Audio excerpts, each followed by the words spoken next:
네, 여러분 안녕하십니까? 최준일 교수입니다. 오경연구 10주차를 맞이하고 있습니다.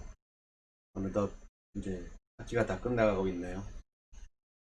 지금 본부에서는, 학교에서는 시험을 온라인으로 칠 것인가 오프라인으로 칠 것인가 고민하고 있습니다. 대학원은 근데 수가 많지 않으니까 오프라인으로 치지 않을까 생각을 합니다.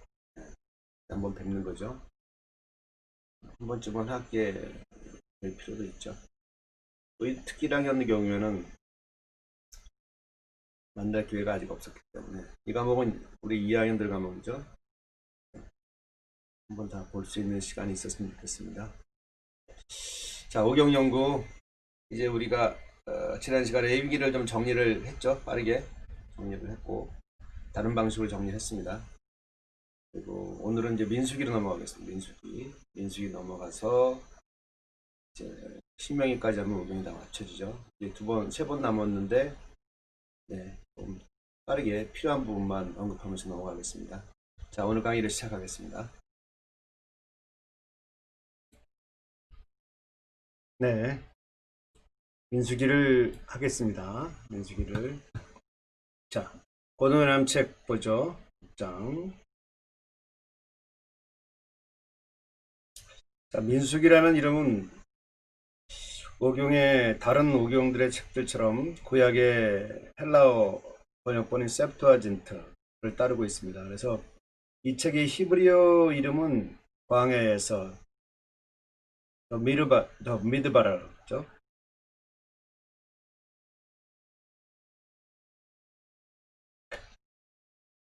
옛 부제는 이제 모세의 네 번째 책입니다.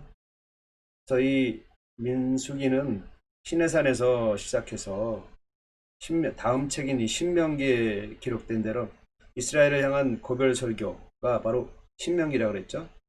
그것을 한 느벗과 즉 모압 평지까지의 얘기가 바로 민수기입니다. 그래서 민수기는 모세의 여정을 보고 따져보면은 이제 모세의 삶 마지막 40년 동안의 여정을 다루고 있다고 이야기할 수가 있죠. 그리고 이 모세는 약속한 땅, 즉 가나안 땅에 못 들어갑니다. 가나안 땅을 바라보면서 결국은 느보 산에서 죽죠. 죽는 것으로 끝나죠. 민수기의 마지막이 결국은 모세의 죽음으로 끝납니다. 자, 163페이지 밑에 보면요. 민수기와 그 출애굽기를 비교하고 있죠. 민수기와 출애굽기 두 책에는 모두 상당량의 내러티브와 법적인 자료들이 있다. 인 거죠. 그리고 모두 모세의 전기를 담고 있다는 점에서 유사하고요. 그리고 또 두 책 모두 국가의 장래에 위협이 되는 큰 사건들에 대해서 이야기하고 있다. 그래서 출애굽기는 황금송아지 에피소드, 그 다음에 민수기는 13장에 나오는 정탐꾼의 불신, 두 가지 사건이죠. 이 두 경우 모두 하나님께서 이스라엘을 진멸하겠다고 하시는데 이것에 대해서 모세의 중보기도로 하나님의 화를 누그러뜨리죠. 그리고 이 두 책 모두 희망적으로 끝나고 있습니다. 그래서 출애굽기는 성막 축조 건축과 함께 이스라엘과 영원히 함께 하시는 하나님의 임재의 서약으로 하나님의 영광이 그곳에 가득 찬 모습으로 끝나고요. 그 다음에 민수기는 약속의 땅에서 이스라엘 안전을 내다보며 보는 발람의 예언, 그 다음에 이스라엘이 장차 누릴 절기에 관한 법, 그 다음에 땅의 기업에 대한 확증 이런 것으로 끝나죠. 단 한 가지 이제 민수기에서 보면은 이제 단 한 점의 불길한 구름은 이제 바로 모세가 죽는 것이죠. 모세가 고리바에서의 불신앙으로 인해서 가나안 땅에 들어가지 못하고 가나안 밖에서 곧 죽게 될 것이라는 말씀으로 있는 것이 이제 단 한 점의 불길한 구름이라고 볼 수가 있어요. 자, 그 다음 뭐죠? 구조를 보면은 이제 지리적인 배경을 기초로 민수기를 나누면은 세 부분으로 나눌 수 있어요. 파트 1. 그래서 1장부터 10장 10절까지는 시내산 근처에서, 그 다음에 파트 2, 10장 11절에서 22장 1절까지는 바로 가데스 근처에서, 그 그 다음에 파트 3 22장 2절에서 이제 36장 끝까지는 모압 평지에서 이렇게 세 군데로 나눌 수 있어요. 시내산 근처에서 가데스 근처에서 모압 평지 이렇게 나눌 수가 있습니다.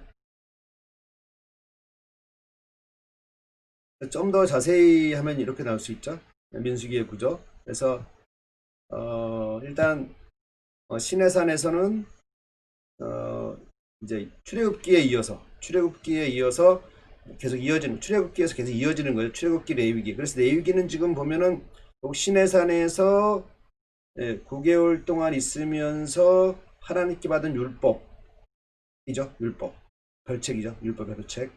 그리고 이제 민수기 오면서 연장선이에요. 시내산에서 계속 있죠. 그러면서 이제 민수기 10장 10절까지 계속 시내산에 있어요. 그렇죠? 그리고 이제 시내산에서 가데스로 떠나죠. 떠나는 길 위에서 민수기 10장 10절에서 12장 16절까지 하고, 그 다음에 가데스에 도착하죠. 그때 도착해서 가데스에서의 사건이 13장부터 19장까지. 그래서 여기 바로 이 13장에 19장까지가 가데스 바네아에서 정탐꾼이 이제 하나님을 불신하고 그에 따라 이스라엘 백성들이 하나님을 불신하고 불평함으로 이제 40년간 광야에서 유리하는 사건이 바로 여기입니다. 가데스 근처 바란 광야에서 유리하죠. 그러고 나서 다시 가데스에서 모여서 다시 이제 모압 평지까지 가는 길. 이게 바로 민수기 20장에서 이제 22장까지예요. 그리고 모압 평지에 도착해서의 모압 평지에서의 이름 민수기 22장 2절에서 이제 36장 끝절까지 이렇게 해서 이렇게 볼 수가 있습니다. 그 다음에 그거를 이렇게 좀 도표식으로 나누면 이렇게 나올 수 있죠. 그래서 민수기에서는 지리적으로가 세 개가 제일 큰 거예요. 시내산, 그 다음에 가데스, 그 다음에 모압 이렇게 되죠.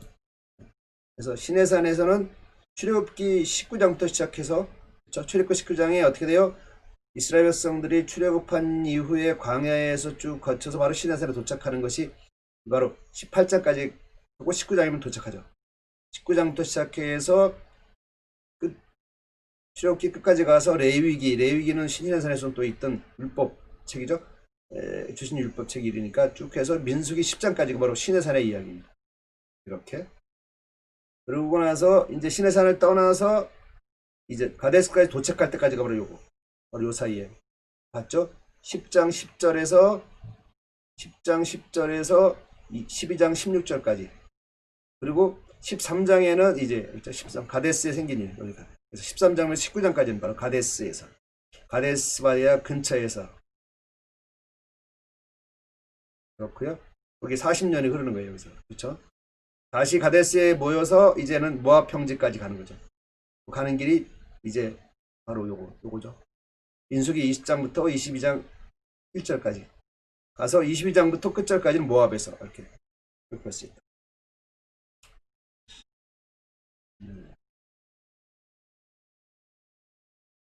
거기 보면 최근 올스는 민수기는 두 부분으로 나눌 수 있어요. 만약에 두 부분으로 나누게 되면은 이제 인구조사로 나누는 거예요. 인구조사가 두 번 있죠. 1장에서 한 번 있고 26장에서 한 번 있어요. 그래서 1장부터 25장까지는 광야에서 죽은 이스라엘 세대, 즉 1세대죠. 출애굽 1세대. 그 다음에 26장부터 36장까지는 바로 약속의 땅에 들어간 세대, 이렇게 나눌 수가 있어요. 이렇게 나눌 수도 있다. 그렇게 나누게 되면 이렇게 나누는 거죠. 이렇게 해서 여기 보면은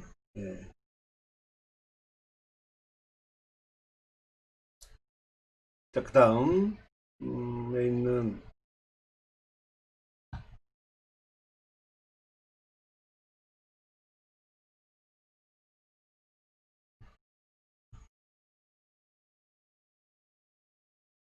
자, 그 다음에 있는 민수기 내용 좀 세부적으로 갔죠. 그래서 1장부터 10장 10절까지는 바로 이스라엘이 가나안에 들어갈 준비죠. 그래서 여기 보면은 여정 준비에 해당되는 부분이에요. 여정 준비요. 이건 9장이라 그랬는데 결국은 10장 10절까지가 더 자세한 얘기겠죠. 그 다음에 이제 떠나서 시내산에서 가데스까지의 여정 10장 11절부터 12장까지 그 길 위에서 요거죠. 길 위에서. 됩니다. 이렇게 하고 그 다음에 이제 13장부터 19장까지 말 가데스에서 일어났던 사건들 그리고 그로 인해서 40년간 방황했던 것이 바로 여기 13장부터 19장까지입니다. 가데스 바데아에서 이렇게 되죠. 되고 그 다음에는 이제 20장부터 21장 21장 즉 22장 1절까지는 가데스에서 모압 평지로 이동하는 여정을 말하고 22장부터 36장 끝장까지는 모압 평지에 일어났던 일들을 얘기합니다. 자 그러면 내용을 하나씩 한번 보죠. 167페이지 보세요. 첫 번째 부분 1장입니다. 1장 시내산에서 여정 준비 파트에서 제1장 백성의 수를 세다. 1장 1절에서 이 46절까지의 말씀이죠. 그렇죠? 백성의 수를 세다. 첫 번째 인구조사. 네. 첫 번째 인구조사가 민수기 1장에 있고요. 두 번째가 민수기 26장에 있습니다. 그래서 두 개는 서로 다른 목적이죠. 1장에 있는 요거 1장 지금 여기 1장에 있는 인구조사는 가나안 정복을 위한 임박한 전쟁에 초점을 맞추고 있고요. 전쟁을 위해서 그래요. 가나안 정복을 위한 임박한 전쟁에 초점을 맞추고 있는 게 1장 인구조사고 그래서 그 다음에 26장은 뭐죠? 땅 분배를 위한 거죠. 그런 겁니다. 그래서 여기 보면 따라서 인구조사는 전쟁에 참여할 수 있는 12세 이상의 모든 남자의 명부를 작성하는 역할을 했다.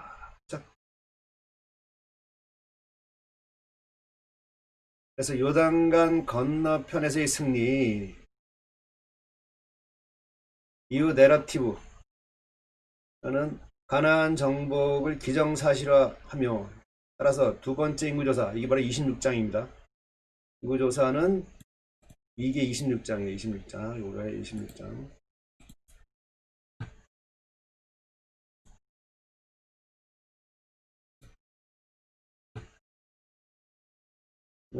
이제 각 지파에게 얼마나 넓은 땅을 나누어줘야 되는지 땅 분배를 위한 거라는 거죠.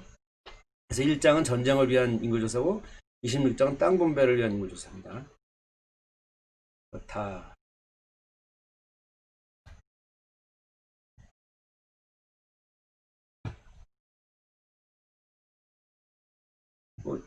이 인구조사로 인구가 몇 명이죠? 60만 3,550명. 60만 3,550명.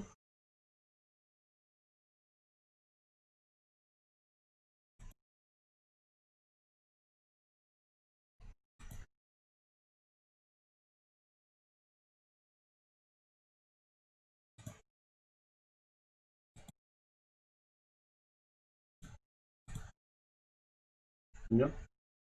12지파의 장정수가 60만 3,550명이었고요. 이때 레위지파가 제외됐죠? 제외됐고 그 다음에 레위지파를 대신해서 요셉지파가 두 몫을 받아요. 그리고 12지파 중에서 이 레위지파가 빠지면서 요셉지파인 에브라임지파와 므낫세지파가 들어가게 되죠. 그래서 여기서 이제 에브라임과 므낫세가 12지파에 포함된다. 레위지파는 빠지면서 바로 그 얘기입니다. 자, 고등면함책 보죠. 민수기 1장 47절부터 4장 49절에 레위인의 의무에 대해서 나와요.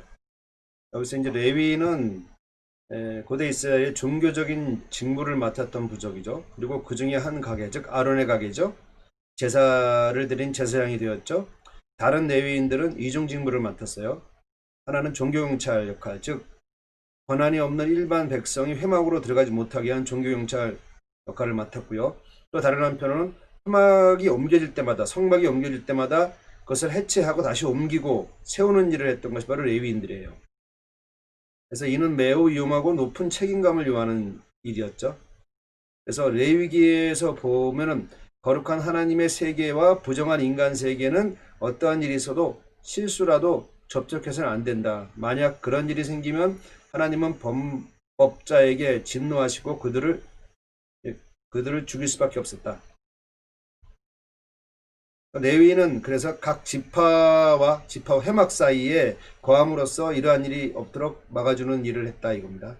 그림으로 보면은 그죠 이렇게 해서 이런 그림이죠.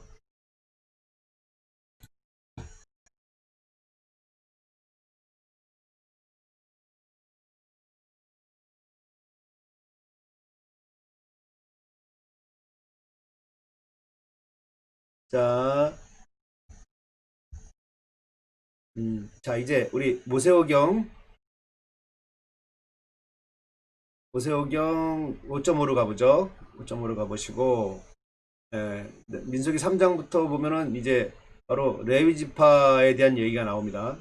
특히 민수기 3장 1절부터는 아론의 가문이 나와요. 그래서 1절부터 4절까지 아론 가문, 5절부터 10절까지는 레위인이 구별된 기본 목적 내지 레위인의 기본 임무에 대한 설명이 나오고요. 그렇게 있습니다. 거기 보면은 민수기 3장 12절에 보면 이런 9절 나는 이스라엘 백성 가운데 레위 사람을 뽑아서 그들로 이스라엘의 모든 마다들을 대신하게 했다. 레위 사람은 내 것이다. 이렇게 됐죠. 처음 태어난 것은 다 내 것이기 때문이다.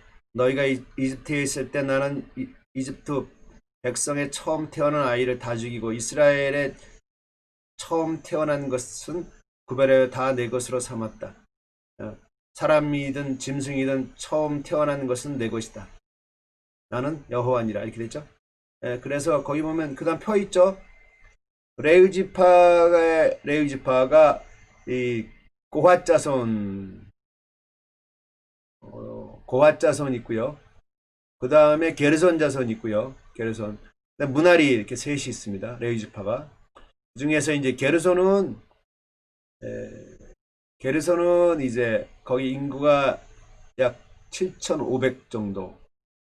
그래서 이게 보면은 성막 덮개, 그래서 주로 성물에 관한 성막에 관한 성막 휘장, 뜰 휘장 뭐 이런 관리를 했고요. 그 다음에 고핫은 약 8,600명, 그렇죠? 그래서 여기는 이제 성물을 관리하는 임무를 맡았어요. 그다음 문하리는 약 8,200명. 그것도 마찬가지로 성막을 관리하는 거. 그래서 성막의 널판지, 빗장, 기둥, 그 받침 관리, 그렇죠? 그런 성막. 그러니까 게르손과 문하리는 다 성막 부분을 관리했고 고핫만 성물을 관리했다.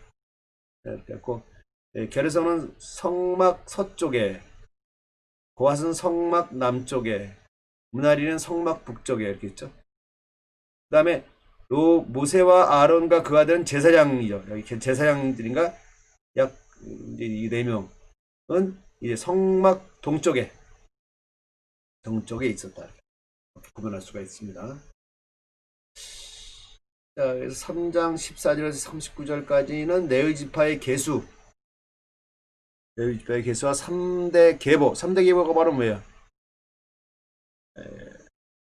게르손, 고핫, 문하리죠. 금방 말씀을 드렸고요.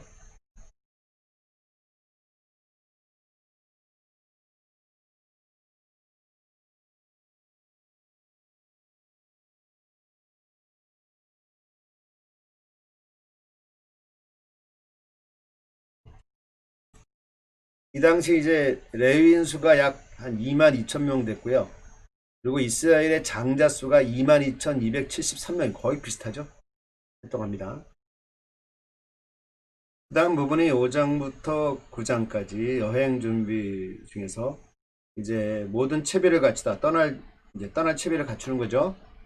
그래서 5장 1절부터 6장 27절까지는 진을 정결케 함.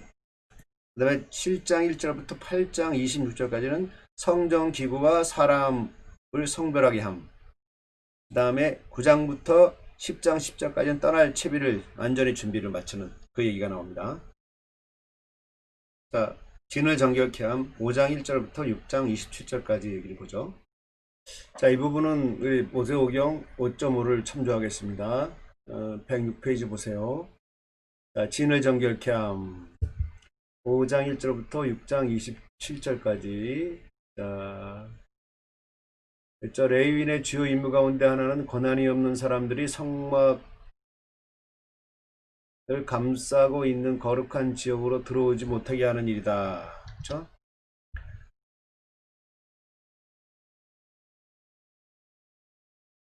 그 다음에 5장 1절 4절까지는 하나님이 직접 그 가운데 거하시는 하나님의 군대인 이스라엘의 진영의 정결 조치가 실행되었다. 그 다음에 5장 5절부터 31절까지는 다음 하나님의 군대가 된 이스라엘 진영 안에 단결과 일치를 자칫 깨뜨릴 수도 있는 갈등 요소를 사전에 방지하기 위한 손해배상법 및 의심법을 제정되었다. 그 다음에 6장 1절에서 21절까지는 이미 이스라엘 동족 모두와 함께 이스라엘 군대에 속한 자나 스스로 자원하여 더욱 특별히 하나님께만 성별된 삶을 살기를 원하는 자를 위한 나시린 규명, 나시린 규례가 제정되었다. 나시린 규례가 6장 1절부터 21절까지 나와요. 그 다음에 6장 22절부터 27절까지는 제사장이 하나님과 이스라엘 백성 사이의 중보자로서 이스라엘 진영을 축복함에 있어서 기본 모델로 삼을 핵심 축도문이 하나님에 의하면 직접 소개되는 장면을 볼 수 있죠. 자, 그리고죠. 민수기 5장 1절 4절까지 이스라엘 진영의 정결 유지 명령 보면은 민수기 5장 1절부터 여호와께서 모세에게 말씀하셨습니다. 이게 본문이 개역개정이 아니라 이게 지금 쉬운 성경인 것 같은데요. 이스라엘 백성에게 명령하여 누구든지 문둥병에 걸린 사람은 진 밖으로 쫓아내도록 하여라. 그리고 피와 고름이 흘러나오는 악성 피부병 환자와 시체를 만지는 사람도 쫓아내어라. 정결케 하는 명령입니다. 그 다음에 이제 5절부터가 손해배상 규례 나오고요. 넘어가고요. 그 다음에 11절부터 31절까지는 남편과 아내 사이에서 의심법에 대한 부분 제정했고요. 그 다음에 이제 6장에 가면 나시린에 대한 부분이 나와요. 나시린 서원법. 그래서 6장 1절부터 21절까지 고대 이스라엘에서 가장 거룩한 백성이며 이에 구약시대의 수녀와 수도사에 해당된다. 나시린이, 그쵸? 나시린이 되려면 모든 형태의 알코올이나 포도로 만든 것을 멀리하고 머리를 자르지 않겠다는 서원을 해야 한다. 그쵸? 시체를 가까이 해서는 안 된다. 맹세한 기간이 끝나면 번제, 화목제, 소제, 속죄제, 속건제를 드려야 한다.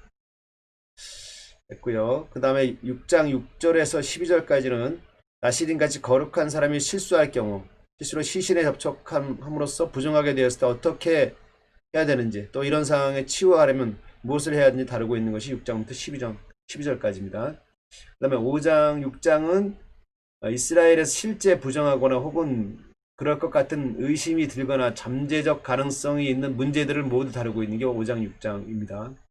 이는 이 문제를 얼마나 심각하게 다루어야 하는지를 분명히 보여주고 있다. 굉장히 이제 떠나기 전에 굉장히 이 부분, 이 정결한 부분이 얼마나 중요한가. 왜 정결해야 하나님과 함께 하나님이 함께 하시니까.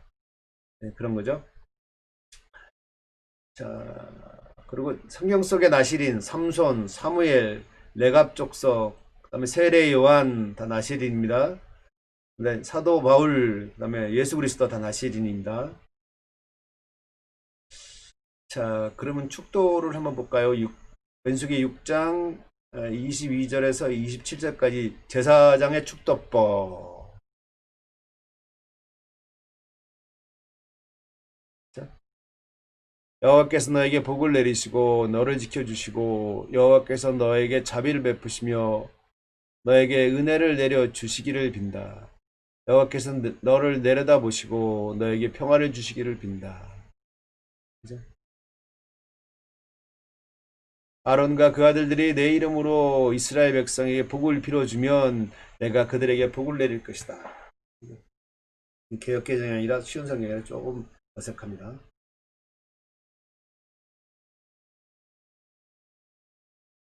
그다음에 7장 1절부터 8장 26절까지는 성전기구와 사람의 성별에 대해서 이야기하고 있습니다. 이렇게 서 있고요. 좀 넘어가겠습니다. 그 다음에 이제 8장 1절부터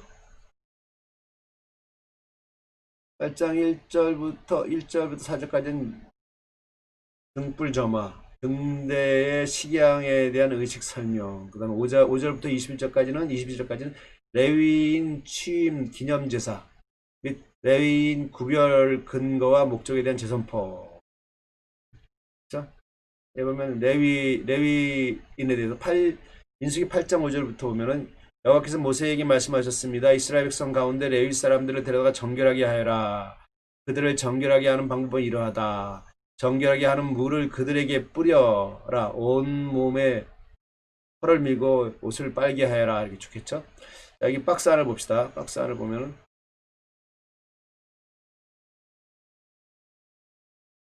박스 있죠? 레위 사람의 정결 의식 1. 속죄물 그렇죠? 희생제물을 태운 재와 흐르는 물로 만든 속죄물을 레위 사람들에게 뿌린다. 그래서 그 다음에 온몸에 털을 민다. 그다음에 옷을 빤다. 그 다음에 번제와 소제. 그 다음 속죄제물, 속죄제를 드릴 예물을 가져온다. 그리고 믹스라엘 백성들이 그들에게 손을 얹게 할 것이다.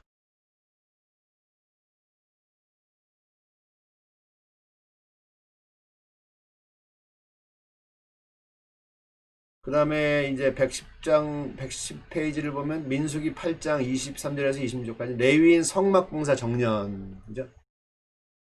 정년면은 25살 이상 된 모든 남자는 회막으로 나오게 하여라. 그들은 모두 회막에서 일하게 하고 신살이 되는 해, 신살이 되면 하던 일을 그만두게 하여라. 신살까지죠. 정년이면. 그 다음에 이제 9장 1절부터 10장 10절까지 떠날 준비. 그래서 하나님의 명령에 대한 정확한 순종을 강조하는 이러한 흐름은 9장 10장에서도 이어진다. 여기서 6월절을 언급한 것은 독자들에게 이스라엘 백성의 궁극적인 목적지가 어디인지를 상기시키는 역할을 한다. 즉 그들의 목적지는 시내산도 아니고 광야도 아니고 약속의 땅 가나안이라는 것이다. 그렇죠? 6월절을 지키는 것이 가장 중요하므로 그것을 지키지 않는 사람은 갑작스러운 죽음을 맞게 된다. 죽음으로 야기된 부정은 예배하는 데 가장 큰 장애물이 된다. 따라서 부정한 사람은 한 달간 6월절 기념을 미뤄야 한다. 그 얘기가 나오고요. 9장 15절에서 23절까지는 이런 조치를 취할 때 자기 백성을 향한 하나님의 지속적인 뜻을 보장받을 수 있으며 이는 밤낮으로 성막 위에 떠있는 불기둥 통해서 증명되고 있다. 그죠? 항상 예민하게 이런 정결함을 체크했던 거예요. 그리고 그거에 대한 반증이 바로 불기둥과 구름기둥이죠. 10장 1절부터 10절까지는 은나팔을 만들어 이스라엘을 부르고 그들의 이동과 멈춤을 가능케 함으로써 일제히 시내산에서 가나안까지의 여정에 참여할 수 있게 하였다. 준비한 거죠. 자, 세부적인 부분을 봅시다. 민수기 9장 1절부터 5절까지 출애굽 이후에 광야에서 첫 6월절 준수입니다. 출애굽 이후에 출애굽할 때 광야에서 이제 6월절을 지켰죠? 그리고 지금 1년이 지난 겁니다. 1년이 지난 첫 6월절, 다음 6월절, 두 번째 6월절이 맞은 거예요. 준수하기죠. 그게 바로 1절부터 5절까지. 제가 읽어보겠습니다. 1절, 6월절. 여호와께서 시내 광야에서 모세에게 말씀하셨습니다. 여호와께서 말씀하신 때는 이스라엘 백성이 이집트에서 나온 지 2년째 되는 해 첫째 달이었습니다. 그렇죠? 이스라엘 백성이 정해진 때에 유월절을 지키라고 전하라. 유월절을 지켜야 할 때는 이달 14일, 원래 1월 14일이 유월절이죠. 해질 무렵입니다. 이스라엘 백성은 유월절에 관한 모든 규례를 지켜라. 그리하여 모세는 이스라엘 백성에게 유월절을 지키라는 명령을 전했습니다. 9절에 이스라엘 백성은 첫째 달, 두 번째의 첫째 달이죠. 출애굽한 두 번째의 첫째 달 14일 해질 무렵에 시대광야에서 유월절을 지켰습니다. 두 번째 유월절을 지킨 거예요. 이스라엘 백성은 여호와께서 모세에게 명령하신 그대로 했습니다. 그대로 했죠. 그 다음에 이제 민수기 9장 6절에서 14절까지는 제2 유월절 규례를 다시 한번 쭉 말씀을 하십니다. 넘어가고요. 그러면서 이제 민수기 9장 15절에서 23절까지는 불기둥과 구름기둥의 인도. 자, 15절 보면 주님의 장막인 성막을 세우던 날 구름이 그 장막 곧 그 성막을 덮었죠. 이게 출애굽기가 이렇게 끝났죠. 즉 바로 출애굽기 이제 그래서 출애굽한 이후에 1년이 다 하고 이제 둘째 해 첫 1월 1일에 그래서 둘째 해 1월 1일에 성막이 완성되죠. 성막이 완성되면서 출애굽기가 끝나는 거예요. 그렇죠? 그렇게 되는 겁니다. 그리고 민수기는 그리고 한 달이 지난 다음에 2월 1일부터의 얘기가 이제 민수기가 되는 겁니다. 자, 보죠. 민수기 9장 15절에서 23절. 자, 주님의 장막인 성막을 세우던 날 둘째 해 1월 1일 그쵸? 구름이 그 장막 곧 언약의 성막을 덮었습니다. 하나님 임재하셨죠? 저녁부터 새벽까지 장막 위에 구름은 불처럼 보였습니다. 즉 낮에는 구름 기둥이고 밤에는 불 기둥인 거죠. 여호와의 임재니까. 그렇죠? 그래서 16절 보면 항상 구름은 성막 위에 머물렀으며 밤이 되면 구름은 불처럼 보였습니다. 그래서 밤에는 불 기둥처럼 보이고 낮에는 구름 기둥인 거예요. 그래서 구름이 성막 위에서 거쳐 올라가면 이스라엘 백성도 길을 떠나죠. 구름이 이제 거쳐 올라가면 길을 떠났습니다. 여호와의 임재를 따라가는 거죠. 그게 우리 주의 백성들이 여호와의 임재를 따라가는 게 주의 백성입니다. 아멘. 그러다가 구름이 멈추면 이스라엘 백성도 그곳에 진을 쳤습니다. 이게 여호와의 임재가 멈추면 그곳에 같이 있게 되는 그래서 주의 백성들이죠. 자, 그 얘기가 있고요. 18절에 이스라엘 백성은 여호와의 명령에 따라 길을 떠났다가 여호와의 명령에 따라 진을 쳤습니다. 구름이 청막 위에 머물러 있는 동안에는 이스라엘 백성도 진에 머물러 있었습니다. 19절에 성막 위에 구름이 오랫동안 머물러 있을 때에는 이스라엘 백성도 여호와의 명령대로 이동하지 않았습니다. 그렇죠? 자, 됐고요. 그 다음에 민수기 10장 1절에서 10절까지는 은나팔 신호규정 이렇게 해서 했죠. 박스를 제가 보겠습니다. 박스를 읽어보면은 모세는 은을 두들겨 마팔 2개를 만들었습니다. 백성을 불러 모을 때에 와 떠날 때에 사용했습니다. 이 나팔은 엘르아살과 이다말이 불어야 했습니다. 2개의 나팔을 동시에 불면 모든 백성들은 모세 앞에 모여야 했고 1개의 나팔만 불면 천부장인 지도자들만 모세 앞에 모이고 그 다음에 2개의 나팔을 짧게 끊어서 한 번 불면 동쪽 진영이 이동하고 2번 불면 남쪽 진영이 이동했습니다. 적과 싸울 때에도 나팔을 불었습니다. 그래서 하나님께서 기억하시고 원수에게 구원해 주신다. 이렇게 넘어가고 즐거울 때와 정해진 절기 매달 첫째 날 번제와 화목제에 드릴 때도 나팔을 불었습니다. 자, 넘어가고요. 이렇게 해서 여기까지가 이제 시내산에서죠. 시내산에서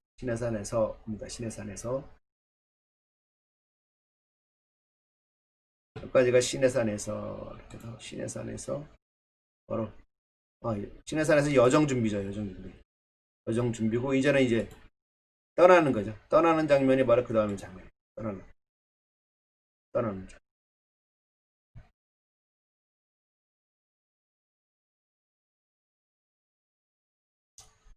자, 출발 부분을 보면 출발합니다. 드디어 시내산에서 떠나는 거죠. 민수기 10장 11절에서 28절. 시내산 출발과 바람광양 귀차. 바람광야 가데스 바네아입니다. 및 이제 이스라엘 행군 순서 묘사. 행군 순서 아까 봤고요. 그렇죠? 그래서 보면은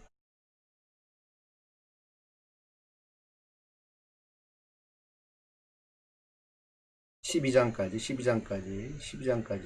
12장까지가 길 위에서. 자, 10장 11절에서 36절 보면 희망적인 출발. 자, BC 1445년 2월 10일.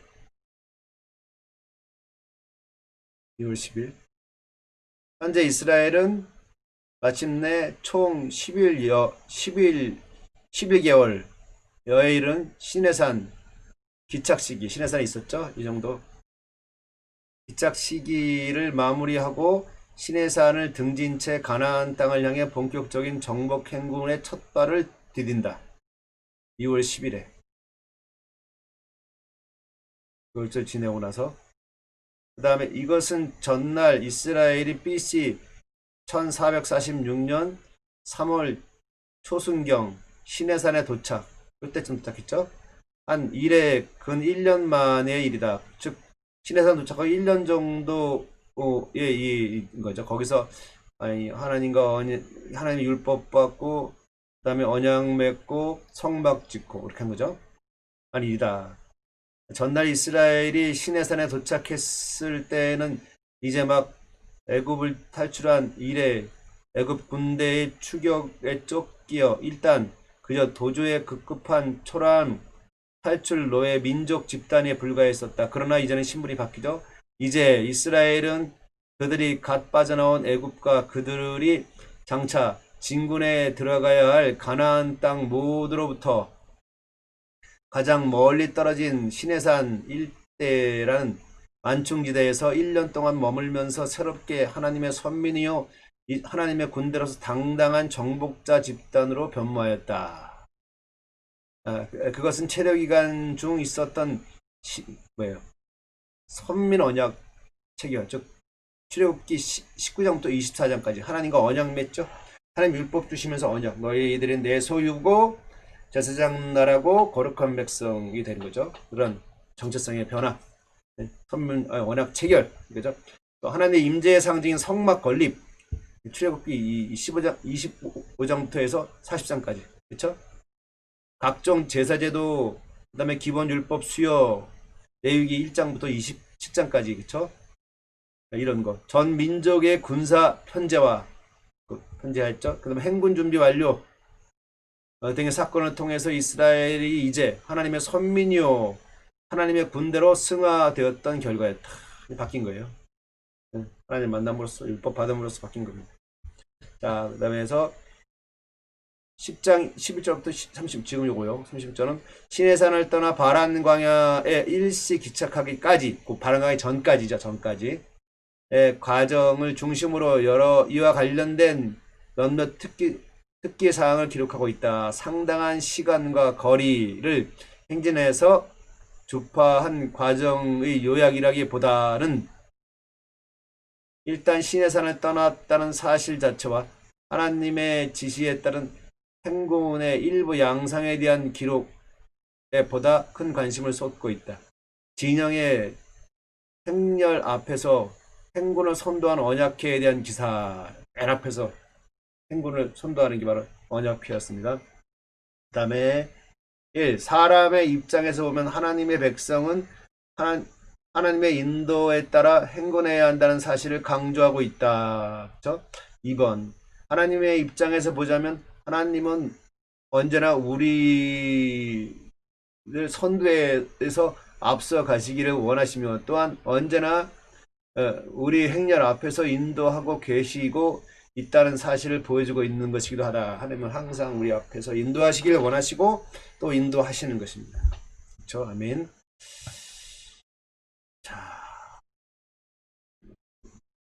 민수기 10장 11절에 거룩한 장막인 성막에서 구름이 거쳐 올라갔습니다. 그때는 이스라엘에서 떠나온 지 둘째 해 둘째 달 20일이었습니다. 저기서 기록되어 있는 거예요.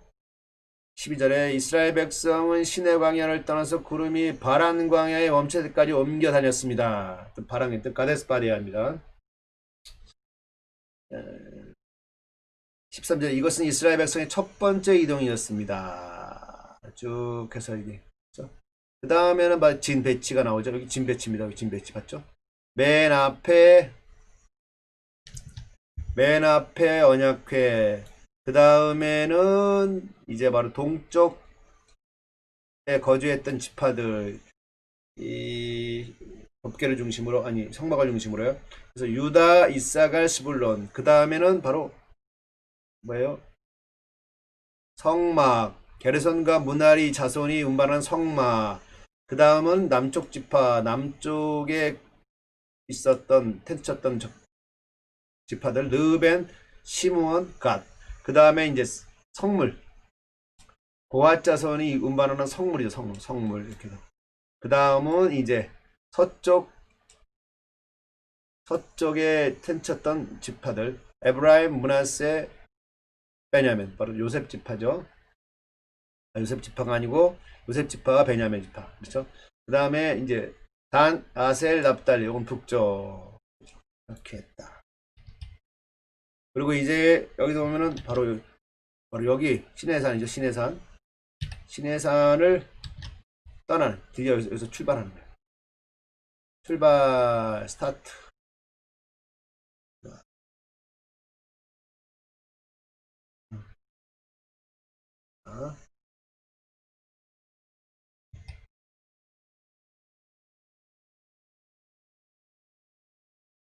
자, 이제 출발한 이후의 사건입니다. 출발한 이후에 11장 1절부터 12장 16절까지 바로 가데스 바다에 도착하기 전까지는 바로 시내산을 출발하자 이제 이스라엘 백성들의 원망과 불평이 시작된 거죠. 자, 불평 보죠. 박스 보겠습니다. 우리 모세오경 5.5 112페이지 보겠습니다. 자, 보면은 이스라엘 민족이 시내산을 떠나자마자 원망과 불평이 시작되었습니다. 그리하여 구시대인 출애굽 제1세대의 가나안 행군은 그 시초에서부터 먹구름에 휩싸이기 시작합니다. 그 결과 시내산 출발 이후 디베라에서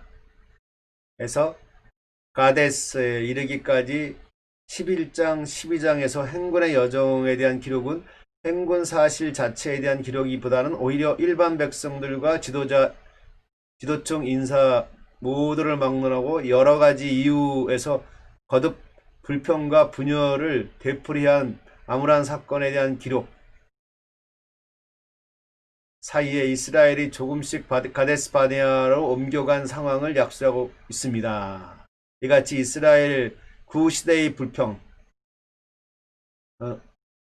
인한 상황의 돌변은 마침내 이제 38년간의 의미 없는 광야 유랑과 이를 통한 구시대의 진멸이라는 징계를 이야기하는 13장 14장 사이에 기록된 가데스 바네아의 전조 내지는 복선을 이루고 있습니다. 아시겠죠?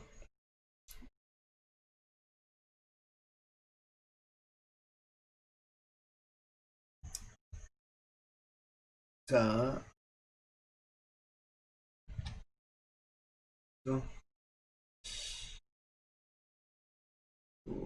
11장 1절에서 3절까지는 디베라 원망사건 첫 번째 불평. 그 다음에 4절부터 9절까지는 음식 문제로 인한 원망사건. 그 다음에 10절부터 23절까지는 거듭되는 백성의 불평으로 출애굽 지도자로서의 자신의 사명과 능력의 회의를 느끼는 모세, 탄식과 하나님에 대한 응답.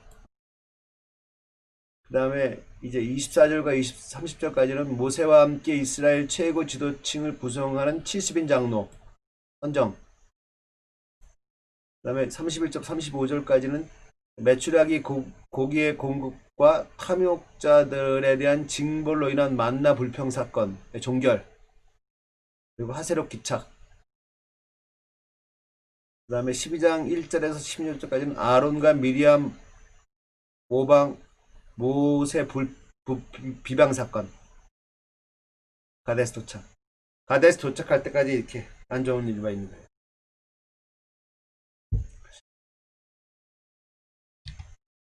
보면은 보세요. 그림 보면은 자, 여기 디베라죠? 디베라. 하세롯입니다. 자, 그죠? 자, 민수기 11장 1절에서 3절까지 디베라 원망 사건. 떠나자 이제. 시내산을 떠나자. 떠나는부터 백성들의 이스라엘 백성 불평이 시작됩니다. 1절 보겠습니다. 시내 광야에서 가나안으로 진군을 시작한 지 얼마 되지 않아 백성들이 악한 말로 여호와를 원망한다. 민수기 1장 1절. 백성에게 어려운 일이 닥치자 그들이 여호와께 불평했습니다. 여호와께서 그들의 불평을 들으시고 화를 내셨습니다. 여호와께서 백성 가운데 불을 내리셨습니다. 그 불이 진 가장자리를 태웠습니다. 그러자 백성이 모세에게 부르짖었습니다. 모세가 여호와께 기도드리자 불이 꺼졌습니다. 그렇죠? 3절에 그곳은 사람들에 의해 디베라라고 불리웠는데 이는 여호와의 불이 내려와 그들 가운데 탔기 때문입니다. 그 다음에 두 번째 4절부터 9절까지 만나에 실증난 백성들의 불평. 그죠? 그래서 만나에 실증난 백성들의 불평. 그렇죠? 4절에 백성 가운데 섞여 살던 애국인들이 음식에 욕심을 품고 불평했습니다.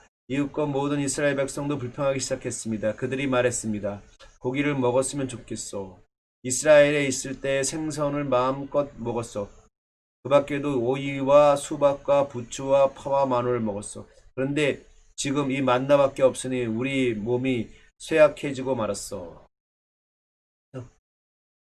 그러면서 만나는 작고 하얀 씨같이 생겼습니다. 백성들은 그것을 주워 모아서 맷돌에 갈거나 절구에 찧었습니다. 그래서 냄비에 요리를 하거나 과자를 만들기도 했습니다. 그러자 그들은 기름에 구운 빵 맛이 났습니다. 밤마다 진이 이슬에 내릴 때 만나도 같이 내렸습니다. 자, 그 다음에 10절부터 15절까지는 모세를 하나님을 여호와를 향한 모세의 탄식. 자, 넘어갑니다. 그 다음에 16절부터 23절까지는 여호와의 응답. 넘어갑니다. 그 다음에 민수기 11장 24절에서 30절까지는 70인 장로의 선정. 엘락과 메닷 예언 사건 보겠습니다. 24절 모세는 백성에게로 나아가서 여호와께서 말씀하신 것을 들려주었습니다. 모세는 장로 70명을 불러 모았습니다. 모세는 그들을 장막 둘레에 서 있게 했습니다. 그러자 여호와께서 구름 가운데 내려오셔서 모세에게 말씀하셨습니다. 여호와께서 모세 위에 내리셨던 영을 장로 70명에게 나누어 주셨습니다.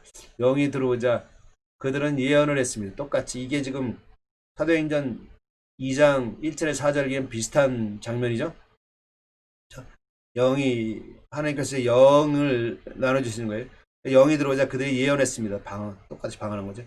이제 그러나 그때 한 번만 방언했습니다. 그러니까 이런 현상이 일어납니다. 26절 엘닷과 메닷 이라는 사람도 지도자로 이름이 적혀 있었습니다. 그러나 그들은 회막에 가지 않고 진에 머물러 있었습니다.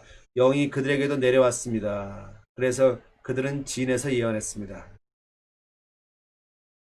자, 그러고요.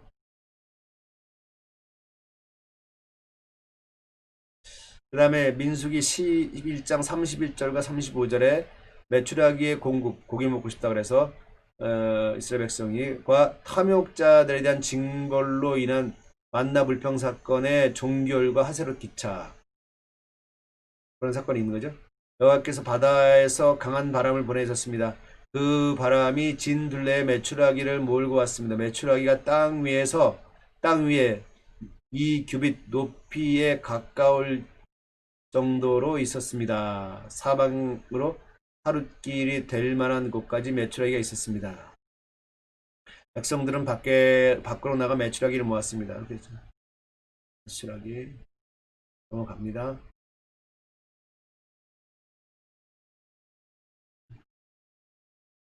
33절 그러나 여호와께서 크게 노하셨습니다. 아직 백성들이 입 안에 고기를 씹고 있을 때 여호와께서 백성들에게 끔찍한 병을 내리셨습니다. 그래서 백성은 그곳 이름을 기브롯 하데아와라 불렀습니다. 다른 음식을 원했던 욕심 많은 사람들을 그곳에 묻었기 때문입니다. 백성은 기브롯 하데아와를 떠나 하세롯으로 가서 거기에서 머물렀습니다. 하세롯에 이제 간 거예요. 자, 하세롯에서 어떤 사건이 벌어지나 12장 1절부터 2절까지 미리암과 아론이 모세를 비방합니다. 미리암과 아론이 모세를 비방합니다. 미리암은 모세의 누이잖아요. 그러니까 미리암과 아론이 모세가 구수 여자와 결혼한 것을 내세워 구수 여자 결혼합니다. 구수는 이방 여자죠. 모세를 비방하기 시작했습니다. 그들이 말했습니다. 여호와께서 모세하고만 말씀하셨나? 여호와께서 우리하고는 말씀하지 않으셨단 말이냐? 이제 여호와께서 이 말을 들으셨습니다. 모세는 매우 겸손했습니다. 모세는 땅 위에서 가장 겸손한 사람이었습니다.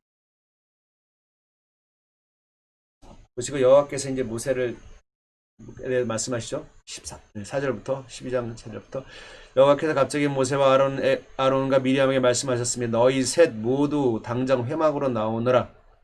그래서 그들은 회막으로 갔습니다. 여호와께서 구름 기둥 가운데 내려오셨습니다. 여호와께서 회막 입구에 서 계셨습니다. 여호와께서 회막 입구에 서 계셨습니다. 여호와께서 모세와 미리암을 부르시자 두 사람 모두 가까이 나왔습니다. 여호와께서 말씀하셨습니다. 내 말을 들어라. 너희 가운데 예언자가 있으면 나 여호와가 환상으로 나를 그에게 보여주고 꿈으로 그에게 말할 것이다. 그러나 내 종 모세에게는 그렇게 하지 않았다.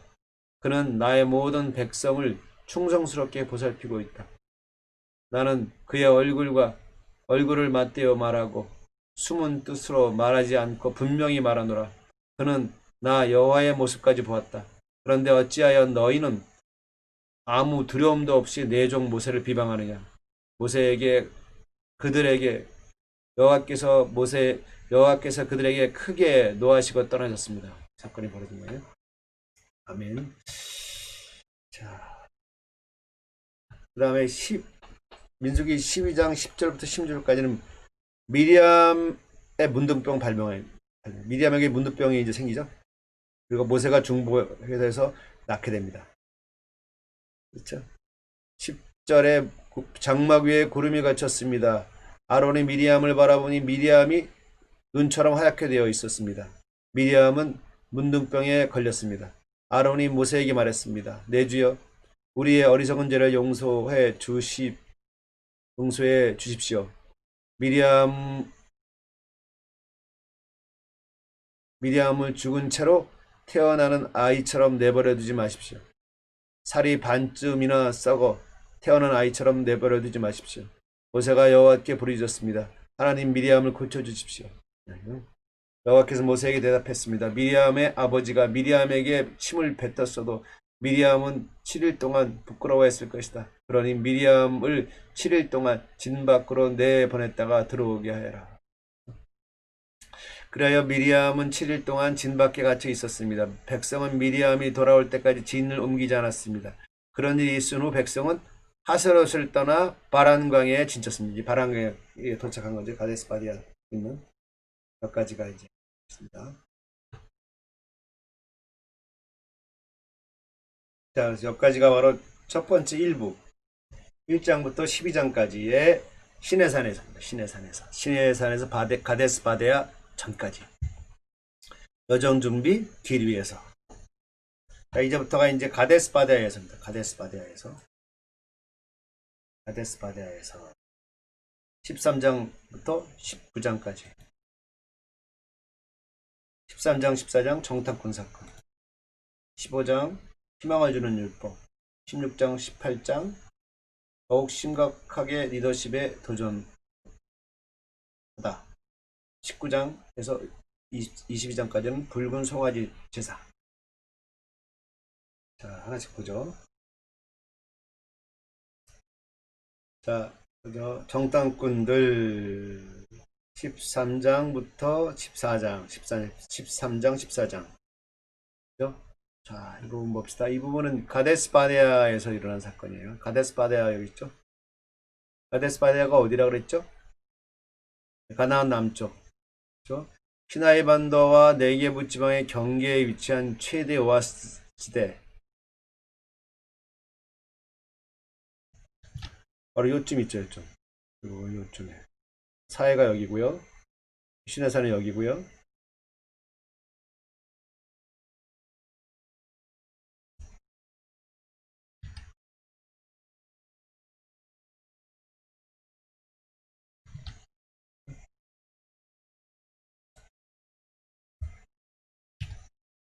네.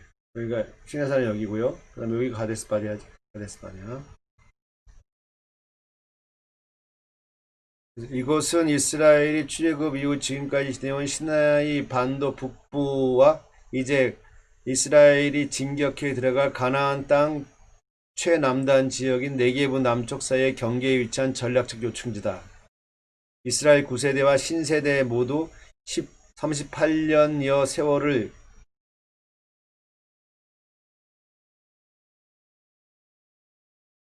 겪고 두 차례 다 이 가데스 바네아에 집결하여 가나안 정복 정쟁의 개시를 시도하였던 것이다. 그러니까 13장의 가데스 바네아에서 일어났고 그로 인해 불평으로 인해 정확히 38년간 이제 유리하죠. 그리고 다시 가데스 바네아에 모입니다. 네, 그러죠. 그렇게. 그래서 13장부터 그리고 19장.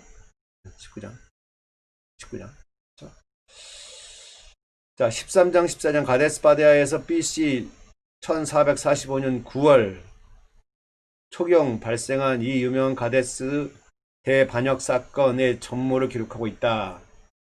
전 민족이 군사 편제화된 이스라엘 백성들은 시내산을 떠난 지 대략 11일 후, 그러니까 11일 무슨 말입니까? 그래서 여기서부터 여기까지 11일이래요. 11일.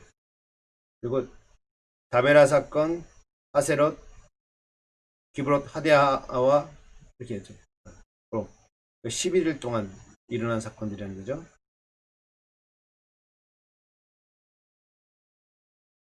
(11일) 가데스에 도착하게 된다. 이후 일단 각 지파에서 한 명씩, 그렇죠? 12명의 정탐꾼을 선발하여 40일간 가나안 땅을 정탐하도록 파견하였다. 그리하여 가나안 땅 정탐하고 돌아온 정탐꾼들은 이 이스라엘 전 군중 앞에서 보고하면서 일단 가나안 땅이 실로 젖과 꿀이 흐르는 땅이라는 객관적인 사실에는 일치하였다. 그러나 그 땅의 정복 가능성에 대한 의견, 견해에 있어서 여호와의 신적 가호를 전제한 무조건적 승리를 역설하였던 여호수아와 갈렙을 제외한 12명의 정탐꾼은 단순히 부정적인 수준을 넘어서 가나안 땅 안에는 강건한 민족들이 수백 년간 토착 세력을 형성하고 있는 바, 그 땅을 정복하는 것은 아예 불가능하다는 단정적 입장을 피력하였다. 또한 선민인 자신들, 이스라엘의 대장부 앞에 메뚜기까지 비하했다. 자신들 이렇게 메뚜기로 비하한 거죠. 그러자 이에 선동된 모든 회중이 술렁거리며 어찌하여 여호와가 우리를 그 땅으로 인도하여 우리를 망하게 하느냐. 그동안 모든 출애굽 구원 여정, 나아가 여호와 하나님 자체까지 부정하며 대소요를 일으켜 여호수아와 갈렙을 돌로 쳐 죽이려까지 하였다. 그러나 여호와의 영광과 여호와의 자비에 이중적으로 호소한 모세의 중보를 이스라엘의 선민으로서의 지위만 유지하게 됐다.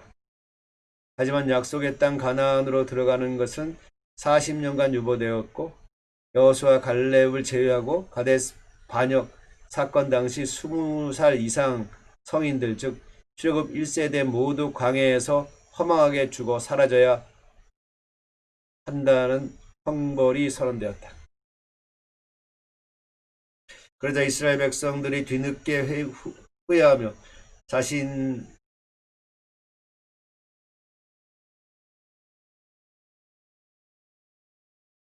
딴에는 회개의 중심을 보인다는 생각으로 그러나 자의로 즉 하나님의 승인 없이 스스로의 힘만으로 무모한 가나안 진입을 시도하였다. 그러나 이는 오히려 출애굽 광야 생활 중 최초의 치욕적인 패배만 당하는 결과를 낳게 된다. 이게 이제 스토리입니다. 스토리 아니까 넘어갑니다. 쭉쭉 넘어갑니다. 넘어갑니다.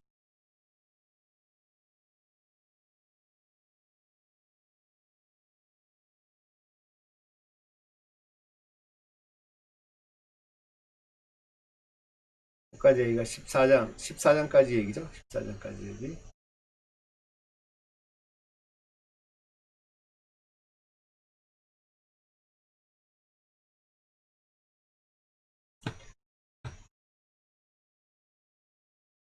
자, 정탐꾼들 우리 책 보죠. 고든내남 가데스 바네아에 도착하자. 그렇죠? 119쪽의 지도. 119쪽 어디 있어요? 이거 안 돼. 119 해볼까요?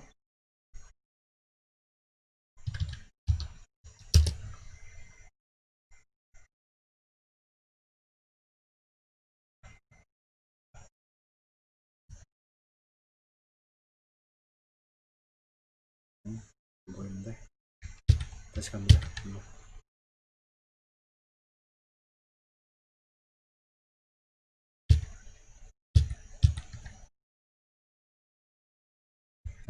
자, 가데스 바네아는 바로 가나안 남쪽 경계입니다. 당도하게 된다. 그들은 곧 이제 약속의 땅에 들어가게 될 것이죠. 들어가기 위해 정탐꾼을 보내는 겁니다. 그렇죠?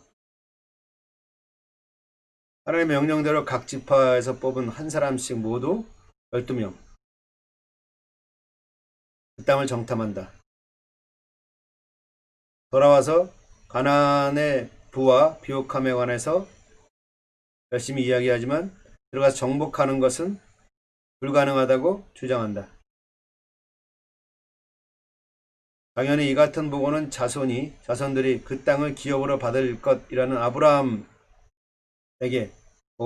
주신 오랜 약속과 직접적으로 모순되는 말이다. 그렇죠? 출애굽의 전체 목적을 부정하는 주장이다. 그렇죠? 실제 그들은 우리가 한 장관을 세우고 애굽으로 돌아가자고 선동했다. 이 사건은 황금송아지 에피소드 이후 가장 심각한 국가적 위기를 초래한다. 이 사건으로 하나님은 이스라엘을 진멸하시고 모세에서 다시 시작하겠다고 말씀하신다.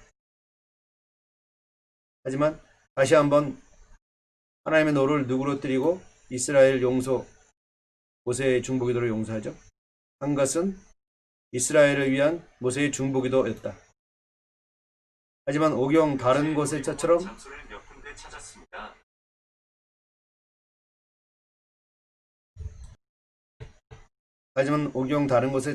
용서는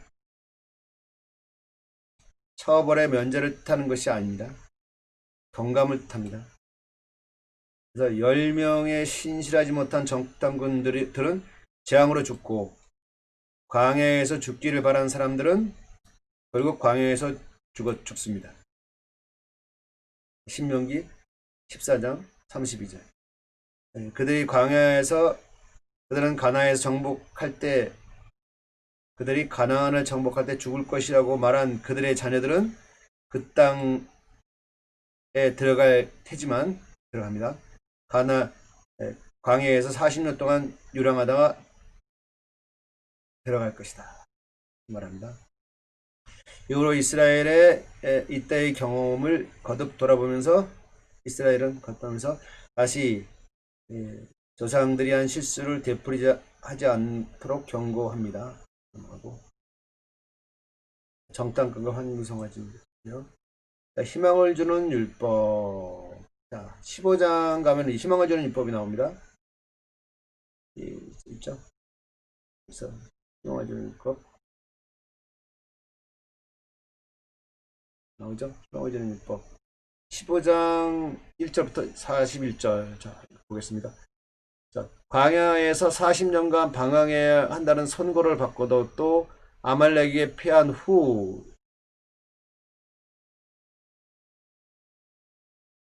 이스라엘은 자신들이 심판을 받았다는 것을 알았을 것이다.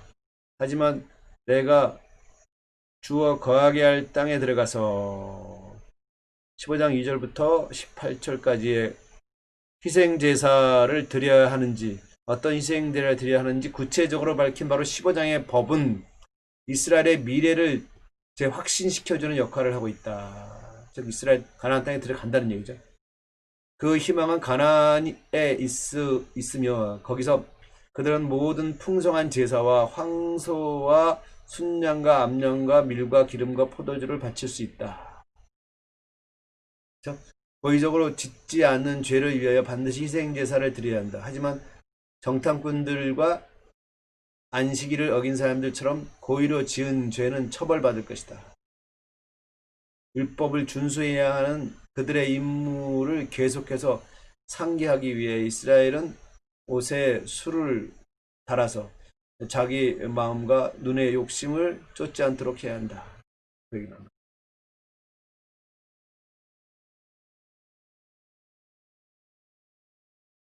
자, 15장 1절부터 16절까지는 가나안 입성 뒤에 각종 제사와 함께 드려야 할 소제와 전제 규례를 이야기해줍니다.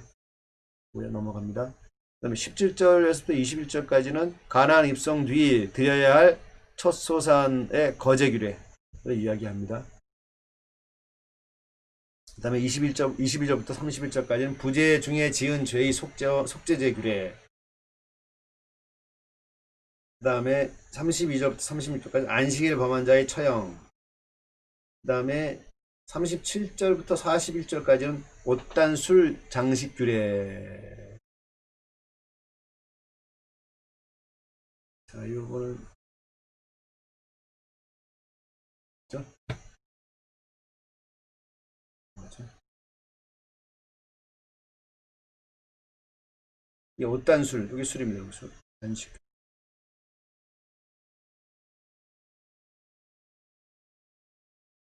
자, 그 다음에 넘어가고요. 자, 더욱 심각해진 리더십의 도전.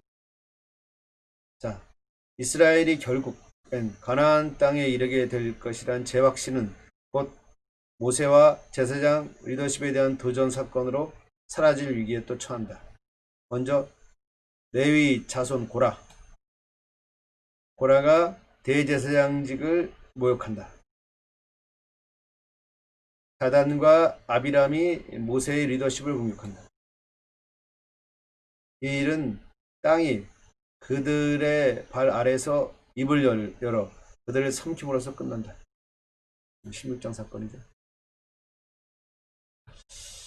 자, 그죠.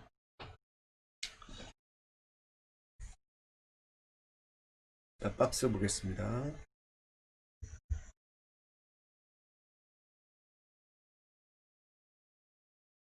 자, 시작 번째 다음날 이 일로 공동체의 모든 지도자가 모세와 아론에게 항의한다. 이 일로 그들에게는 또 다른 하나님의 재앙이 임하였으며 이 재앙은 아론이 속히 향로를 취하여 그들에게로 와서 그들을 위하여 속죄함으로써 멈추게 된다. 이 사건 후에 제사장직의 가치와 유효성이 언약궤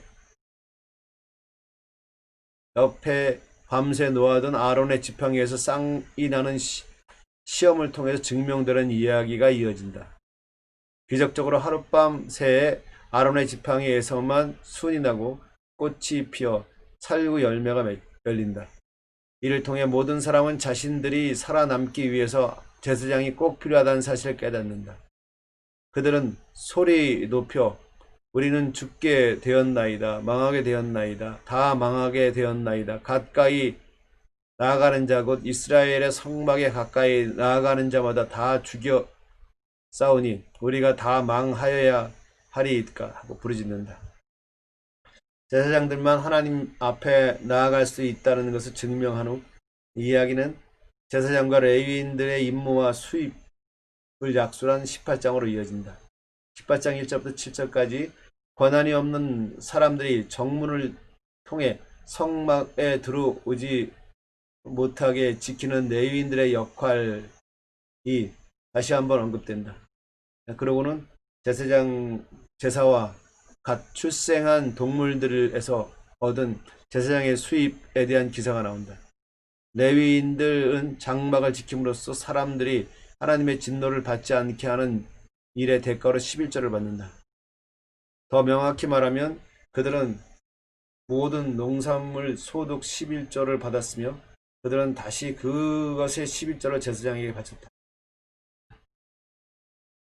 민수기 16장 1절부터 17절까지 선민국가의 정권 탈출을 위한 고라 일당의 반역, 그죠? 1절부터 3절 모세와 아론의 통수권에 대한 고라 일당의 도전, 14절에서 4절에서 11절까지 고라 일당의 반역에 대한 모세의 책망과 제의, 12절에서 14절까지 다단과 아비람의 소환 불능, 15절에 의분에 찬 모세의 기도, 16절에 17절에 진정한 하나님의 조응을 가리기 위한 모세의 거듭된 제의 있고요. 18절에서 40절까지는 고라 일당에 대한 하나님 여호와의 심판, 심판 넘어가고요. 그 다음에 41절에서 50절까지는 고라 일당의 죽음에서 시작된 백성들의 원망에 대한 여호와 하나님의 심판 및 아론의 중보사역.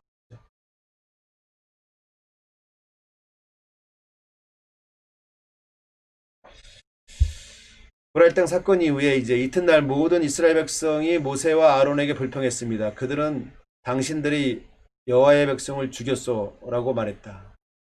백성이 모세와 아론에게 몰려들어 불평하자 모세와 아론은 회막적으로 몸을 돌렸습니다. 그러자 구름이 장막을 덮고 여호와의 영광이 나타났습니다.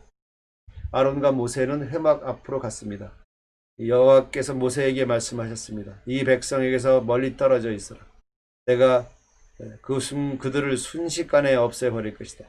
이 말씀을 듣고 모세와 아론은 땅에 엎드렸습니다. 모세가 아론에게 말했습니다. 향로를 가져와서 제단 위에 불을 향로에 담고 거기에 향을 피우시오. 급히 백성에게 가서 그들의 죄를 씻는 예식을 행하십시오. 여호와께서 백성에게 놓아졌습니다. 이미 재앙이 시작되었습니다. 아론은 모세가 말한 대로 했습니다. 아론은 모든 백성들이 있는 가운데로 달려갔습니다. 이미 그들 가운데 재앙이 시작되었습니다. 아론은 그들의 죄를 씻는 예식을 행하기 위해 향을 피웠습니다. 아론은 산 사람과 죽은 사람 사이에 섰습니다. 그러자 재앙이 그곳에서 그쳤습니다.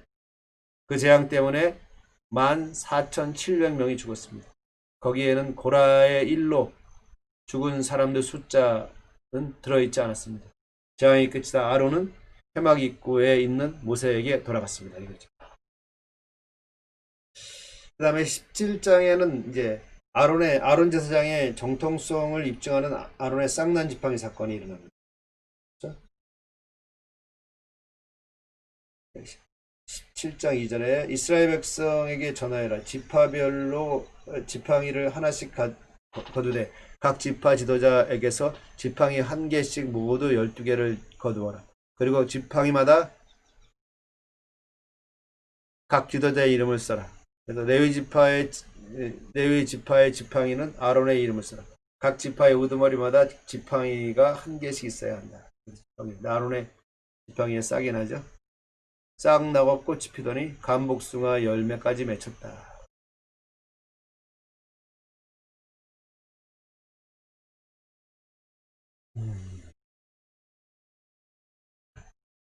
그다음에 18절에 이제 붉은 송아지 제사 사건이 나와요. 여기 보니까 119 페이지 보세요. 모세오경 5.5. 붉은 송아지 사건. 죽음은 가장 심각한 형태의 부정이다. 하나님 앞에 가까이 나아가는 사람들은 모든 더러움을 피해야 한다. 하지만 마지막 몇 장을 보면 삶의 여러 단계에서 사람들은 죽었고 온 공동체가 부정하게 되었다. 이런 부정은 속죄 제사를 드림으로써 해결할 수 있었지만 레위기 4장 이는 매우 비싸고 복잡하다. 따라서 여기서 즉각적으로 속죄 제사를 드릴 수 있는 방법이 제시되고 있다.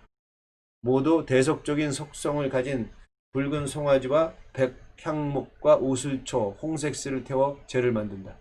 그것은 물에 섞으면 정결하게 하는 또 다른 수단이 된다. 이 잿물을 사람에게 뿌려서 시신을 만진 부정에서 정결할 수 있게 있었다. 됐고요. 19장에는 정결용 잿물 재료법 나오고요. 그 다음에 19장 11절에서 21절은 정결용 잿물 사용법과 정결을 등한한 환자의 결과와 기타 기회.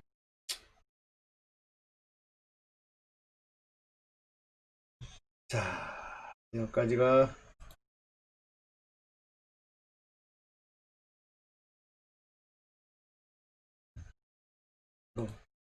바데스 바데야에서 정탐꾼 사건이 일어나고 불평하고 다시 또 38년간 유리하는 그러한 사건, 유리할 때 일어난 사건입니다.